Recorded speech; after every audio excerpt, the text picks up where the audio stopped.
Bien, volvemos al diálogo abierto. Esta semana va terminando con la nota judicial, sin duda más importante, lo decidido por el Poder Judicial respecto al caso de Keiko Fujimori en el tema de los cócteles o cócteles que la involucre a ella y a una numerosa cantidad de personas. La justicia ha decidido confirmar la resolución que anuló el juicio oral contra ella. El doctor Andy Carrón está con nosotros para comentarnos y explicarnos de la forma didáctica que siempre lo hace sobre esta situación. ¿Cómo está, doctor? Buenas noches. Muy buenas noches, Ricardo. Gracias por la invitación. A ver, ¿cuántos años retrocedemos con esta decisión judicial? Exactamente, estamos retrocediendo a marzo del 2021, Ricardo, el momento en el cual el fiscal José Domingo Pérez formuló la acusación en contra de Keiko Fujimori y prominentes representantes del partido Fuerza Popular. ¿Qué es lo que ha sucedido? Recordemos de que este caso ya estaba en medio de un juicio oral.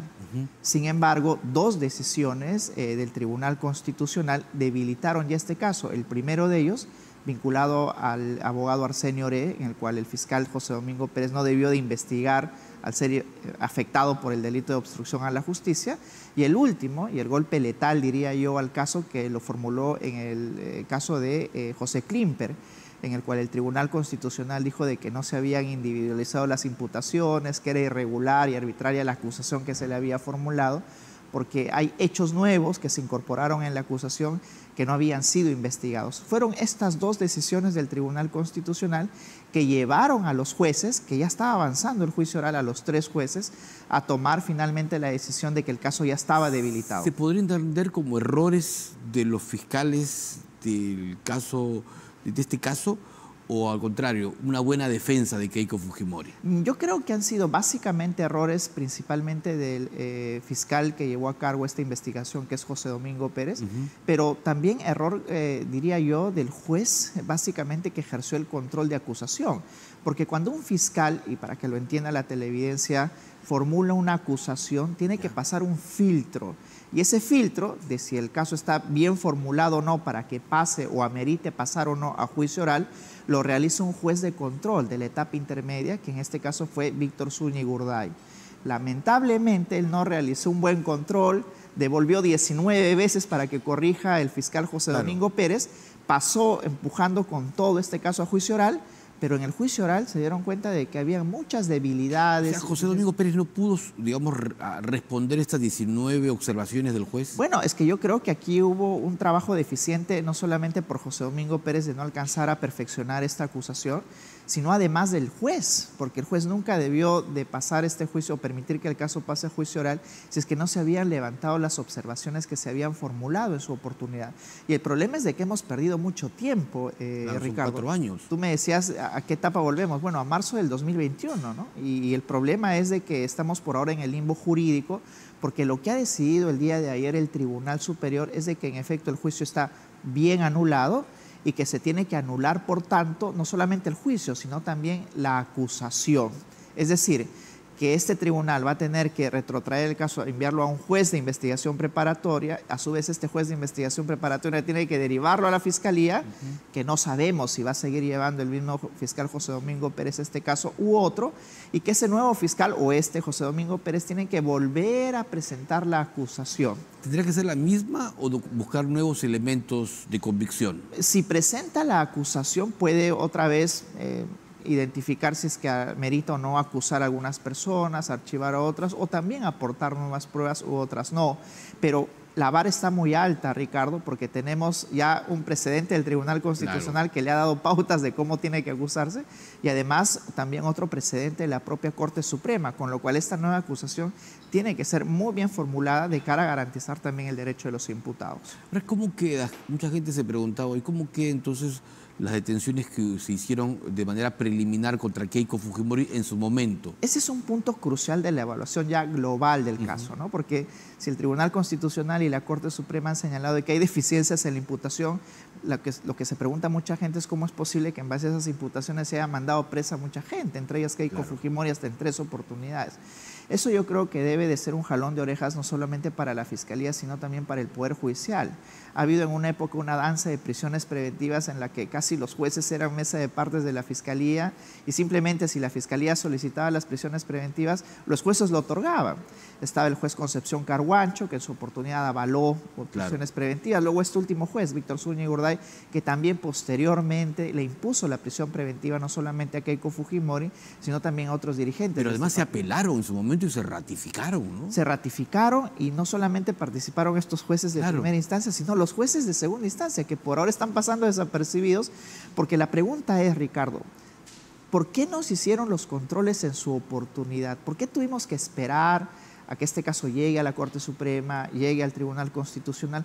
¿Qué pasó con los jueces que realmente en el interín tenían que hacer los controles, tanto en primera instancia? Todo ese filtro judicial. Todos los filtros fallaron, Ricardo, y ahora el TC y el Tribunal Supremo nos han demostrado de que era una deficiente acusación. ¿Keiko Fujimori es inocente con esto? No, de ninguna manera. Eso, digamos, no se desprende automáticamente. Pero políticamente sí, ¿no? O sea, bueno, puede tener réditos políticos de una victimización, por cierto, coadyuvada por la propia Fiscalía y el Poder Judicial, pero de ninguna manera, o sea, al día de hoy, jurídicamente hablando, ella es inocente. Es inocente, todavía no hay una sentencia en su contra que sea firme, pero ya está muy cuesta arriba el trabajo que tiene que realizar la Fiscalía para eventualmente promover un juicio, porque ya este caso se ha debilitado radicalmente.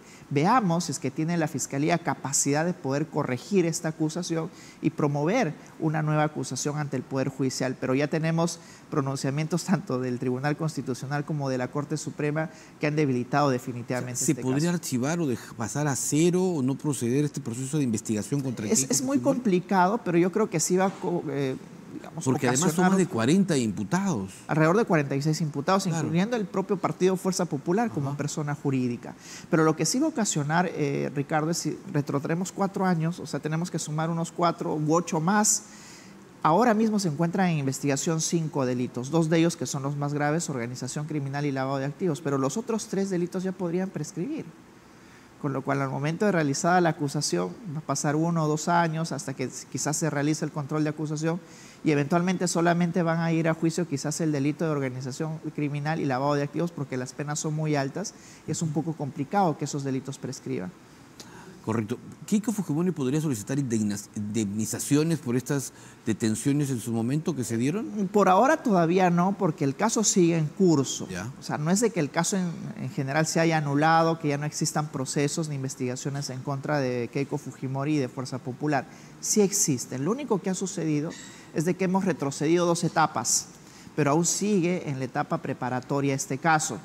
¿Puede Keiko Fujimori y los demás agraviados solicitar una indemnización? Por supuesto, pero primero tendrían que esperar a que haya un pronunciamiento final y que se adviertan ya con una sentencia o un archivo definitivo de que jamás, por ejemplo, se debieron solicitar estas prisiones preventivas o las incautaciones o los embargos. Eso se verá ya al final de un juicio.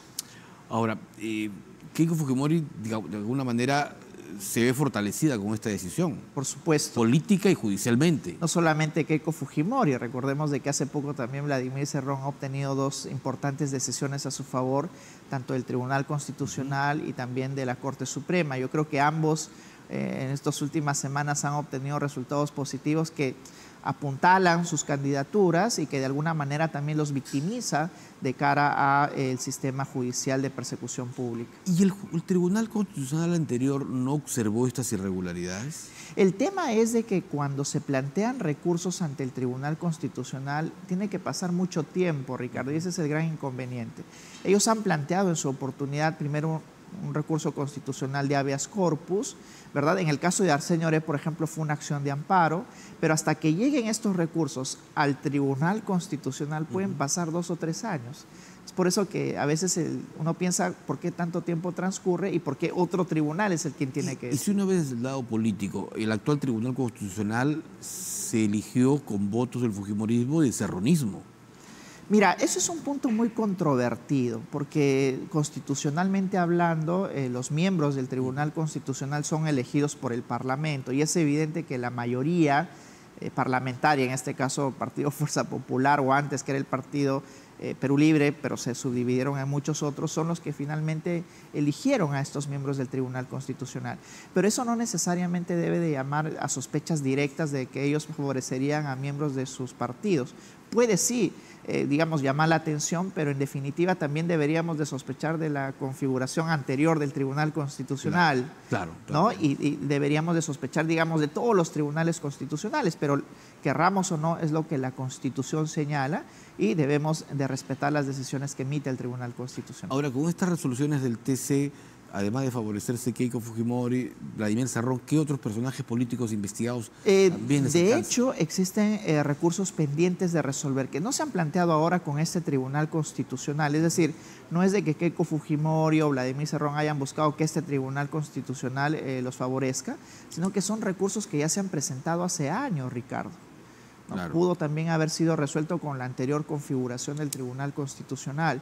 Y de hecho existen otros miembros de otros partidos que el día de hoy también se encuentran con investigaciones a cuestas y que han recurrido también a recursos constitucionales para buscar cuestionar o las imputaciones o los casos que siguen en curso, con lo cual no debería de sorprender que quizás en adelante también exista alguna otra decisión que los favorezca. Pero ¿cuál es el motivo de ello? Sí. Nuevamente, el deficiente trabajo que en ocasiones realiza la Fiscalía y también el Poder Judicial, porque si no hubiera sido así y, digamos, hubiera habido un adecuado control de esta acusación, el Tribunal Constitucional no les hubiera dado la razón. Pues. Doctor Carrión, muchísimas gracias. Gracias a Muy ustedes. amable, como siempre. Muy buenas. Nos vamos, termina esta edición de Diálogo Abierto, vienen las noticias al cierre con Carolina Román. Nosotros volvemos el lunes.